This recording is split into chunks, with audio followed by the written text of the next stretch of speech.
लेकिन मोदी जी ने बाल दिवस की तिथि तय करके पूरे देश के अंदर चार चार साहबजादों की स्मृति को जीवंत बनाने का काम किया। हम लोगों ने उत्तर प्रदेश में 2020 में बाल दिवस के कार्यक्रम को पूरे आयोजन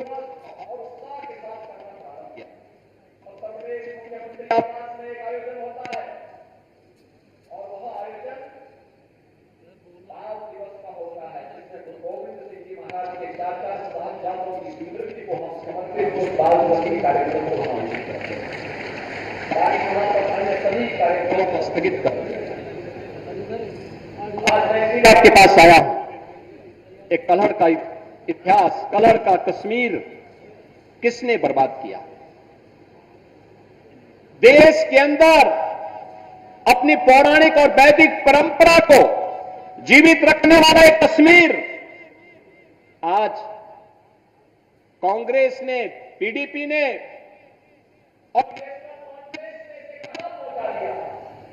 और पिछले 5 वर्ष के अंदर बदलते हुए कश्मीर को, बदलते हुए जम्मू को आपने कांग्रेस ने लिखा।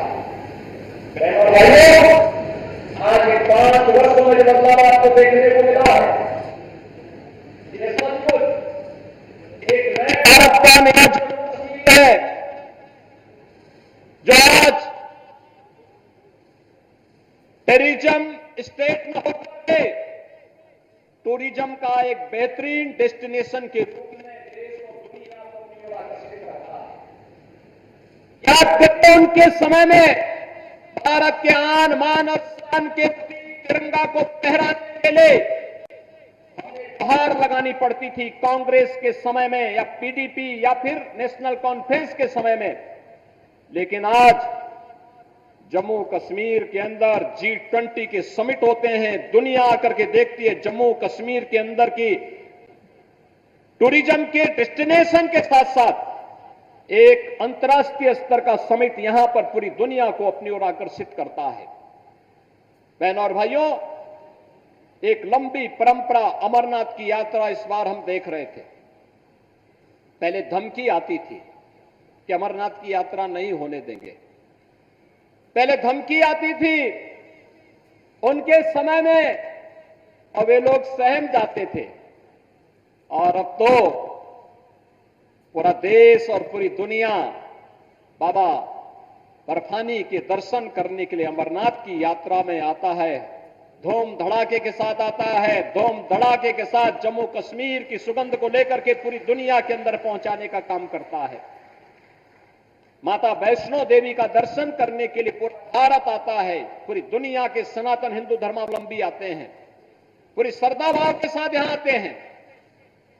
ये कांग्रेस के लोग, ये नेशनल कॉन्फ्रेंस और ये पीडीपी के लोग, ये राजनीतिक पार्टी नहीं बल्कि प्राइवेट लिमिटेड कंपनियां हैं।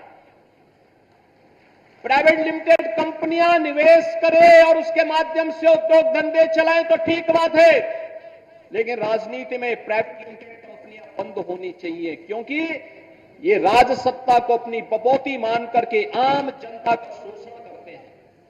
और यही तो कार्य तीनों दल जम्मू कश्मीर के अंदर करते रहे।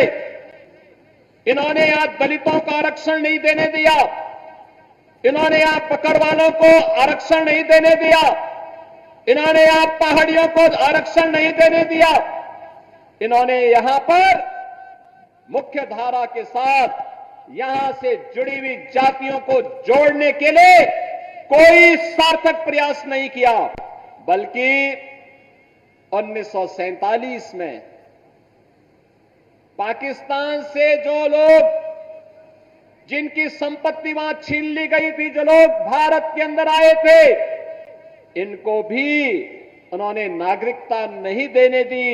और जब मोदी जी ने और अमित शाह जी ने जब इसके लिए कदम उठाया, सिटीजनशिप अमेंडमेंट एक्ट बना करके उसको प्रभावी ढंग से लागू किया, तो उसका विरोध ये सभी दल करते हुए दिखाई दे रहे थे। बहनों और भाइयों, 1990 के दशक कांग्रेस के पाप, नेशनल कॉन्फ्रेंस और पीडीपी के पाप की पराकाष्ठा को भी हमने देखा है, पूरी दुनिया ने देखा है। कैसे कश्मीरी पंडितों के साथ बर्बर अत्याचार हुए थे। मानवता का इतना बीभत्स पाप उस समय हुआ था। उनके प्रति सहानुभूति व्यक्त करने की बजाय उन दहशतगर्दियों के साथ ये सभी दल खड़े हुए थे। केवल भारतीय जनता पार्टी उस समय उन पीड़ित कश्मीरी पंडितों के साथ खड़ी थी। और मैं आज फिर आपसे कहने के लिए आया हूं, भारतीय जनता पार्टी समाधान का नाम है। जो भारतीय जनता पार्टी कहती है वो करके दिखाती है, और भारतीय जनता पार्टी ने मोदी जी के नेतृत्व में जो कहा सो करके दिखाया है।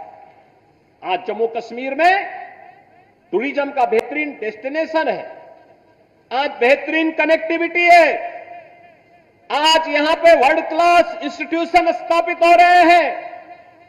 कहीं एम्स है, कहीं आईआईटी है, कहीं आईआईएम है, कहीं सेंट्रल यूनिवर्सिटी है, और यहां पे इन्वेस्टमेंट के लिए भी एक नई धरातल के रूप में, एक नई धरती के रूप में जम्मू कश्मीर यहां के रोजगार के साथ, स्वतः रोजगार के साथ जोड़ते हुए अब तो बिना भेदभाव के शासन की योजना का लाभ भी जम्मू कश्मीर के अंदर मिल रहा है।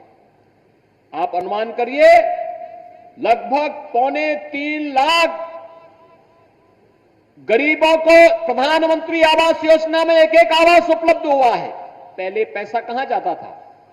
ये तीनों परिवार चट कर जाते थे, और फिर इसीलिए तो इनके साल भर में 8 महीने इनके इंग्लैंड में व्यतीत होते थे, यूरोप में घूमते थे लोग। जम्मू कश्मीर की जनता तबाह होती थी, अभाव में ग्रसित थी, और ये लोग यहां के पैसे को लूट करके ऐशो आराम की जिंदगी यूरोप में और इंग्लैंड के अंदर व्यतीत करते थे।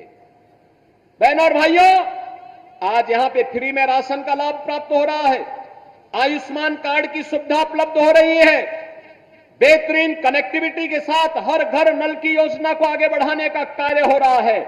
यहां पर जो अनेक कार्यक्रम हुए हैं, ये सभी आज नए जम्मू कश्मीर की स्थिति को आप सबके सामने प्रस्तुत करती है। और इसलिए बहनों और भाइयों, जब हम जम्मू कश्मीर की विधानसभा चुनाव की दृष्टि से आज यहां पर एकत्र हुए हैं, यहां पे 2 चरणों के चुनाव संपन्न हो चुके हैं, मैं आप सबसे इसी बारे में कहना चाहता हूं। याद रखना, जम्मू कश्मीर यहां पर चुनाव के माध्यम से दुनिया के अंदर जो संदेश गया है, जो ये लोग कभी राहुल गांधी के रूप में, कभी किसी अन्य रूप में जम्मू कश्मीर के बारे में, भारत के बारे में दुनिया के अंदर दुष्प्रचार करते थे, उसका जवाब जम्मू कश्मीर विधानसभा का चुनाव दे रहा है। भारी संख्या में मतदाताओं का मतदान के लिए उमड़ना चुनाव के प्रति उनके रुझान को दिखाता है कि उन्होंने परिवारवादी राजनीति को, विभाजनकारी राजनीति को तिलांजलि दी है, और वे आज जम्मू कश्मीर के अंदर एक लोकतांत्रिक सरकार चाहते हैं, और लोकतांत्रिक सरकार के माध्यम से विकास की मुख्य धारा के साथ जुड़ करके एक भारत श्रेष्ठ भारत की सजग प्रहरी के रूप में काम करना चाहते हैं। बहनों और भाइयों, शांतिपूर्ण तरीके से चुनाव और भारतीय जनता पार्टी की यहां पर वापसी, याद रखना, पाक अधिकृत कश्मीर भी फिर कश्मीर का ही पार्ट होने वाला है, जम्मू कश्मीर का ही भाग होने वाला है। और यही तो हलचल है पाकिस्तान में। वे अपने लोकतंत्र को बचा नहीं पाए,